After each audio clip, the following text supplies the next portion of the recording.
Okay, good. Can you see my screen as well?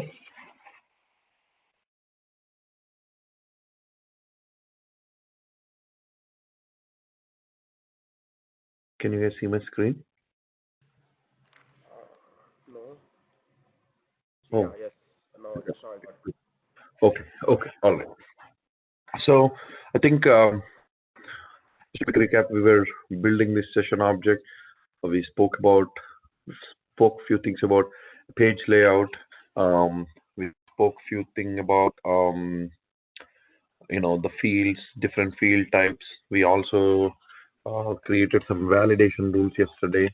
See, I mean, validation rules we can talk about as so many examples, but see, there are unlimited number of possibilities that can be done through validation rules. Um, you know, like we can only speak about few examples, but we just need to know that there is a feature called validation rule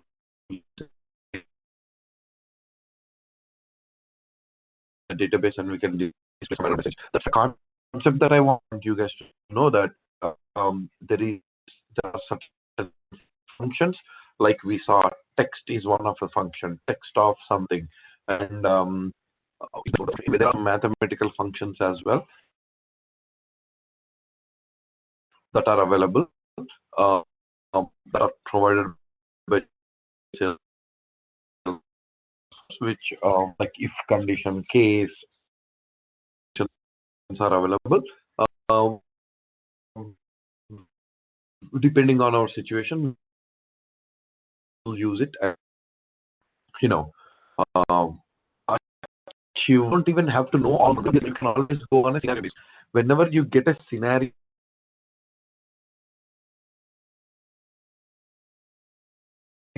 depending on the scenario that you have, you can always do the trial and error. I think one of the that I follow is one of the most I always follow is even if you don't add some value to the company that you're working for, don't break anything that exists. Okay, so that's the policy I always lived by. So what I meant by that is, in the earlier days when you're not confident on, if changing something, what would it do? If you're changing a configuration, what would happen?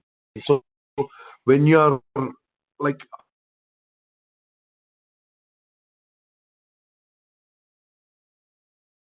initially we will be doubting ourselves everything that we take. Good, you should never be trying to, playing around, using different options to achieve whatever the requirement that we want to achieve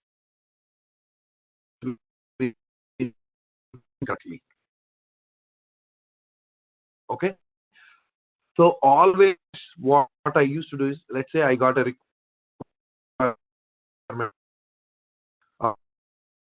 For example, if the country is using, if the country is and the state is Massachusetts, somebody asks me to change the requirement like that or update the validation like that. Always, first of all, I go on validation. Like, first of all,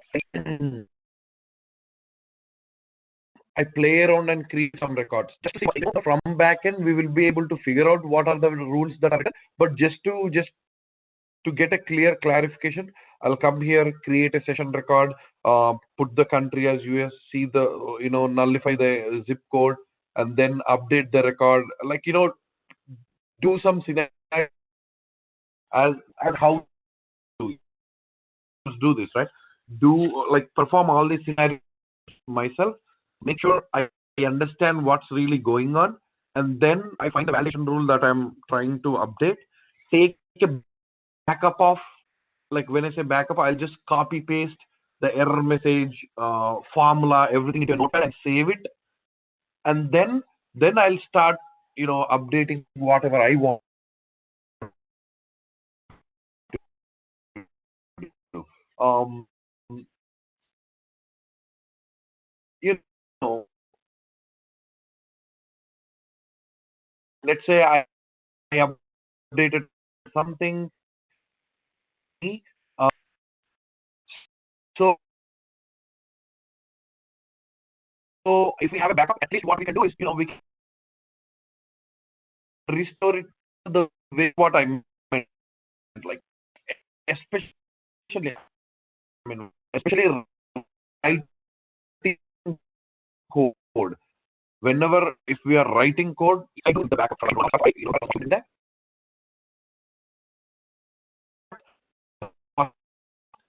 That I always do, especially when I'm poking around an old code. You're changing something, you're adding something, you'll be changing the query. So you keep on doing few things, and you will forget how it was before. You will forget what are the exact changes that were made. So just as a caution, what I do is if I am poking around an existing code or updating an existing code, store it there. I don't use Notepad or anything. I just open my email, copy the code there, put a second, it automatically saves as a draft in the email. So whenever I want, I just go check my drafts, and from the drafts I'll get it. Like that's my way of doing it, or whatever works for you. But the only thing, take a backup, keep it, and the motto is, if not adding value, at least let's not break the whatever that exists. Okay, so that way it is why my screen is looking a little bit different from yesterday. So there is an option here. Oh, not here, sorry.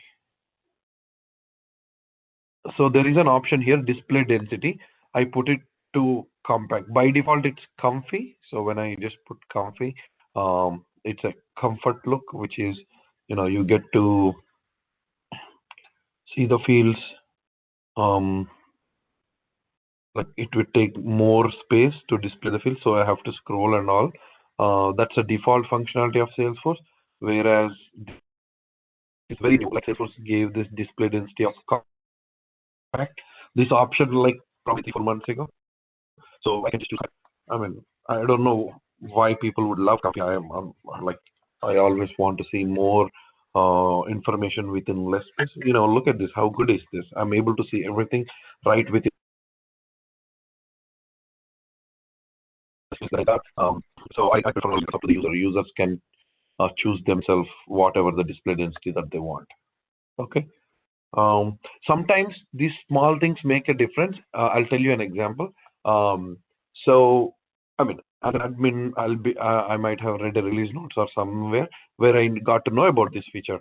So recently, in my project where I work, we have two Salesforce instances. One is, full-fledged instance. Another instance where we moved into lightning experience. We completely moved into lightning experience. So when we moved into lightning experience, working on this, we have one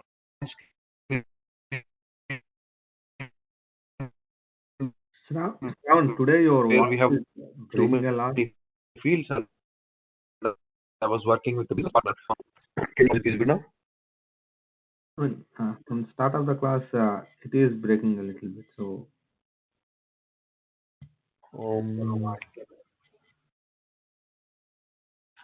Okay. What should I think is it the connection? I mean, I see I have a good connection, but I mean, of course, I'm teaching from a different place than what I usually do. I mean, maybe it's for only for me, or everyone is hearing No, it's clearly. for me too. The Oh, voice is and the Shivan feel the same too. oh, okay. Um, oh, somebody already texted me that my voice is breaking up. Okay. Oh, here is what I'll do. Let me join from my phone. Okay, that's the best way. Let me change the audio option to my phone. Where is this? Yeah. Okay, let me join from my phone.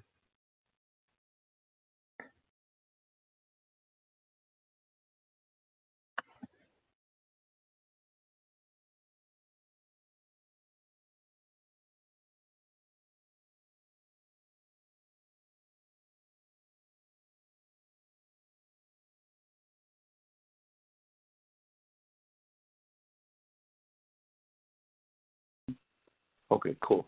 So I was just talking about an example how small things are important too.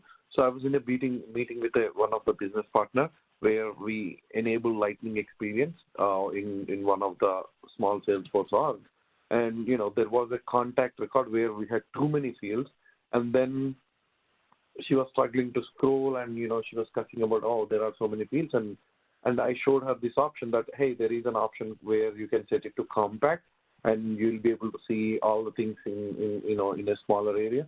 And that was a big thing actually. I mean, so sometimes for us as a developer, as an admin, for us those might be very smaller things, like it's an option. All you have to do is just check the checkbox. But it's important that that there is an option there. Now, how do you know? Either you explore, like whenever you log in, if you see something new, like you just try to click and see what it is, or maybe you just read the release notes, follow the new options that are coming over, like through anyway, but making sure to also apply it whenever that's needed. That way we get it. Okay. All right. Getting back to the session object, did you guys remember we spoke about doing a formula field, creating a formula field called duration minutes? Were you guys able to do it?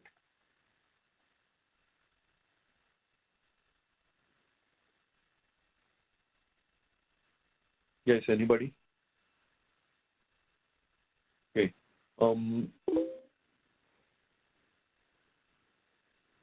Okay, I'll just show you how to do that. I mean, it's very easy, but I'll just show you how to do that. I thought you guys would be doing it. That's why I did it right before joining the class.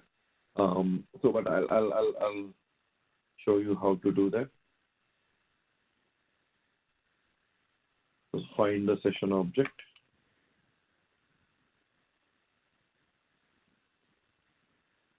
Okay. In the fields and relationships, so you'll see you'll see a field called formula. So formula is a read-only field. I mean, when I say formula is a read-only field, I'll show you what it is. So you have something called a formula field where you select next. Come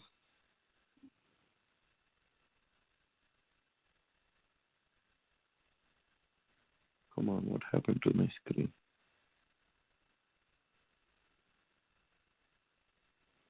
Okay, yeah, right here. Let me choose formula. Choose next. Okay, I'll give the field label, like right now I gave the field label as duration minutes. And then, okay, what should be the return type here? For our requirement, what should be the return type? What should the formula return? It should return time. Should A it number? return time? Or, Yeah, it should return a number, right? Number.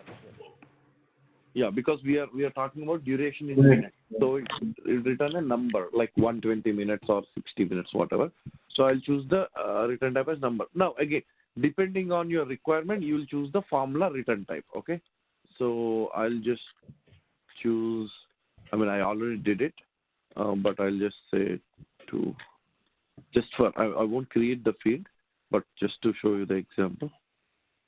So decimal places, do you need decimal places? No, right? I mean, as long as they're in minutes, it's okay. We don't need 120.5 minutes, something like that. So I'll just put it as 0 decimals. So it will automatically round it up. Now, here, like initially, if you are creating the formula field for the first time, you will see a screen like this. Okay. So we will always use the advanced formula screen. Both are same, but we will always use the advanced formula screen. So you are familiar with this screen. Remember, I told you every time you see this kind of screen, that's formula logic. Okay, we are writing some kind of formula logic to achieve a business functionality. And then what I did is I just clicked on insert field, end time, insert operator subtract. Then I just use schedule time. Okay. So if I do this, right, it would come in days, like end time minus, if I do end time minus schedule time, the return would be in day. So that's why what I just did is, I just, sorry, into 24 into 360. Okay. So I just did this this way. I'm sorry, into 24 into 60, not 360. So this way I'm able to calculate the number of minutes between the end time and schedule time. Okay. I mean, you can try it. It's not like you have to know, oh, do I have to multiply by 20 and 60? Like, you don't have to. So first, initially, probably you might have done this. You should have done this. So you try end time minus schedule time. And when you save it, you come back to the record, you will see number 1 or 2, which is not what you wanted. Then you realize, oh, it's calculating in days. So you multiply by 24, so you get it in hours, and then you multiply by 60, so you get in minutes. So you can just do that trial and error until you get what you want. Or very simply, Salesforce has been here for so long, so all the common scenarios that we encounter are already faced by someone. So all you do is just Google how to calculate duration in minutes between end time and start time in Salesforce, and you will get thousands and thousands of answers for that. Okay. So I'm not going to create this field because I already have it.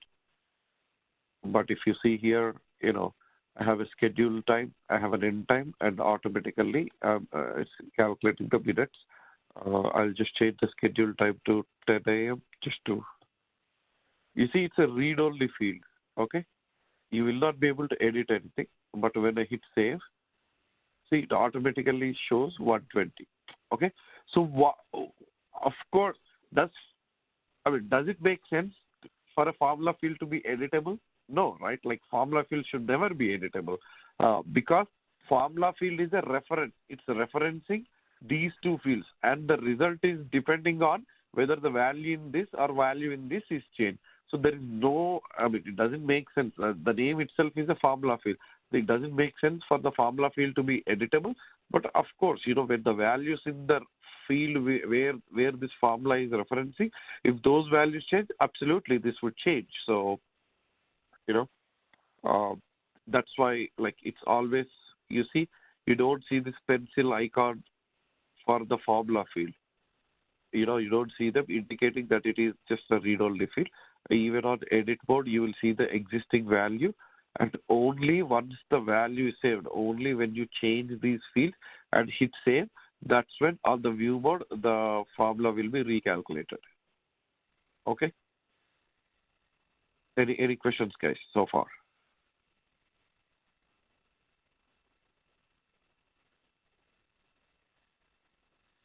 Okay. I just want to ask you one question. For example, let's say you get a new requirement. As a developer, you get a new requirement from the business that says, hey, can you add a field called county?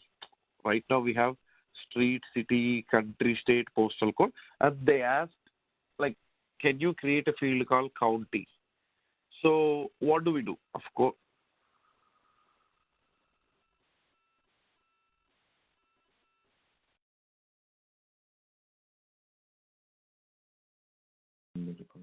Okay, I was just asking an example where, okay, so if you were given a requirement where you had to add another field called county, so what would you do? I mean, of course, we will add the field. We'll probably create a pick list or a text field depending on what our requirement is and add it. But one question that we always need to ask, but most of the times people don't ask, is what happens to existing records? See, we already have few session records here, like, whatever 8 or 9, but in reality, if you work for such an enterprise company, you will already have thousands of records in the system. And let's say they asked you to add a new field to one of the objects. What would be important? Like, you'll be like, okay, I will add it. But what about existing records? Okay, so what about existing records in the system? Are users going to be filling county information going forward? So only records that are created from now on will be having that value, or would users be like, should we retroactively go back and fill in the information for that? That's the first question that we need to ask. The second thing is, especially if there are any validation rules, like for example, we have a validation rule that anytime, like we need a postal code that is mandatory whenever whenever the country is US, or things like that. So when if we are trying to add new records, or if you're trying to load some data from the backend, we always need to make sure that the data is following all the validation rules. Otherwise, we get the failure. So, like whenever there is a data loading requirement, or whenever there is a requirement of adding additional columns or modifying existing things, you need to think from all these perspectives and give information to the business and ask them to give you the data in a format, or like data that really works for data loading. Okay. All right. Now, I just want to add another object called speaker object. Speakers are nothing but, sessions is nothing but, we added the different types of sessions.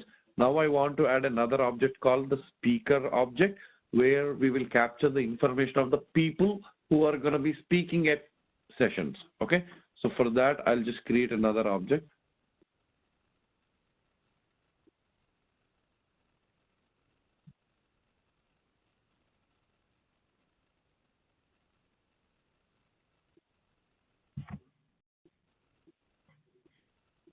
So create custom object.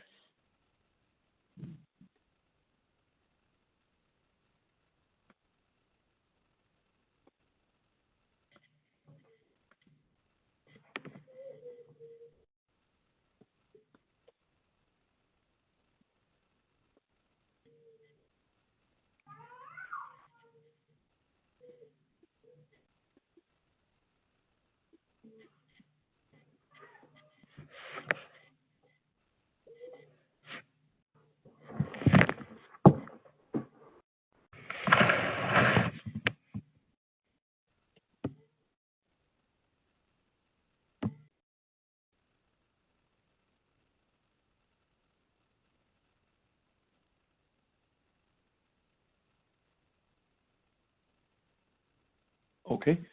Now, see, even for speakers, we can keep the field as speaker name, or let's, just for the sake of it, let's use the different data type. Okay. Let's use auto number. Okay. And we'll just say speaker number. Okay. We can have speaker name. Remember, why are we creating this? We are creating this because Salesforce doesn't allow us to create an empty object. Again, we will learn once we talk about object relationships, we will learn what is the importance of this name field. We call this as name field. So what is the importance of it? Why is it mandatory? Why is Salesforce forcing us to do that? Once we talk about object relationships, we will get to that. Okay. So I'm just renaming the label as speaker number. I'm using the auto number. I think the name itself says what auto number means. Auto number is nothing but it's an incremental unique number.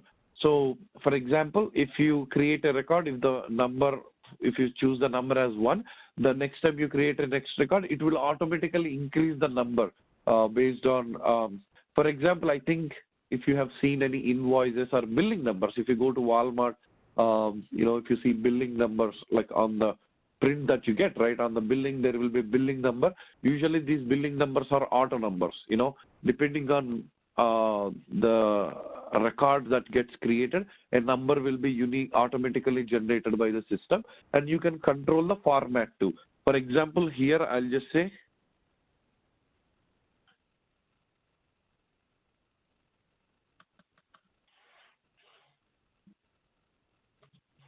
So what does this mean? This means I'm just saying SP, I'm just using a format speaker 0000, and the starting number I'll just choose it as 1. So what does this mean? So this starting number is nothing but a seeding. In usual database terms, we call it as a seeding number as well, because from there it keeps on increasing. That means the moment we create a first speaker record, in speaker object, the moment we create a first record, it will be SP0001. Second record will have SP0002, SP003. It keeps on increasing. I mean, the starting number can be anything. It's up to us to be able to, it's up to us to be able to determine what is the starting number, Okay. Any question on what the auto number is?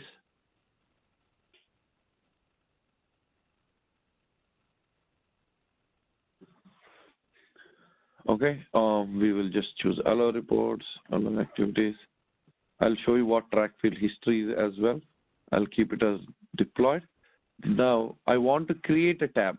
Remember, we created the tab, for the session object, what we did, we created the object first, then we created the tab, but I just want to create the tab, right when we are doing this.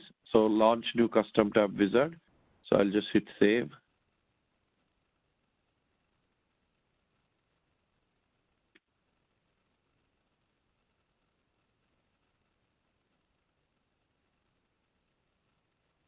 Man, the machine is so slow. I think it's my Wi-Fi.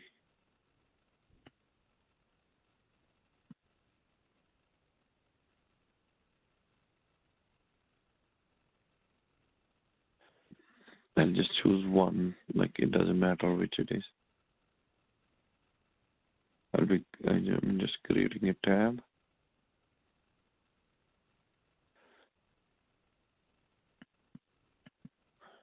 So we don't want it to be shown for any profile.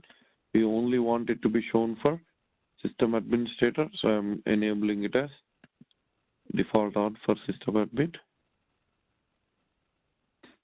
Click next.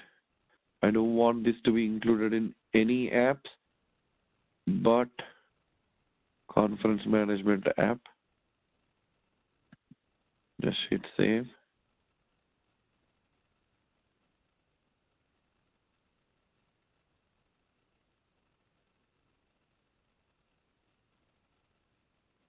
Come on.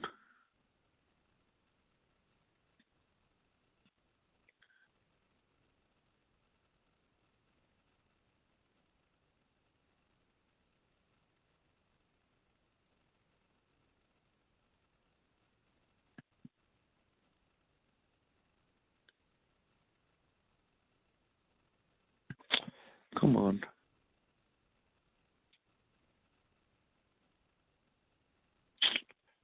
Shit. The whole thing might be wasted now.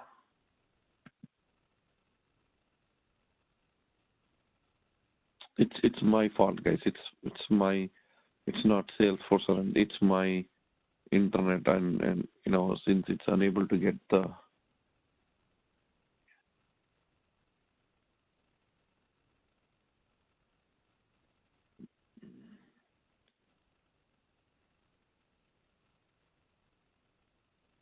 I think this is no fun. Guys, I'm really sorry. We will continue from tomorrow. We will, because this is no fun. If it's taking too long just to load a page, it's no good, and we will lose interest, and we wouldn't even be able to follow what's going on. So I'm really sorry. Look at this. It's behaving crazy. It's not understanding what it is doing. Okay. I'll see you guys tomorrow at 6 p.m. I'm really sorry. I know. No problem. Okay. Yeah, no. Yeah. Thank you, guys.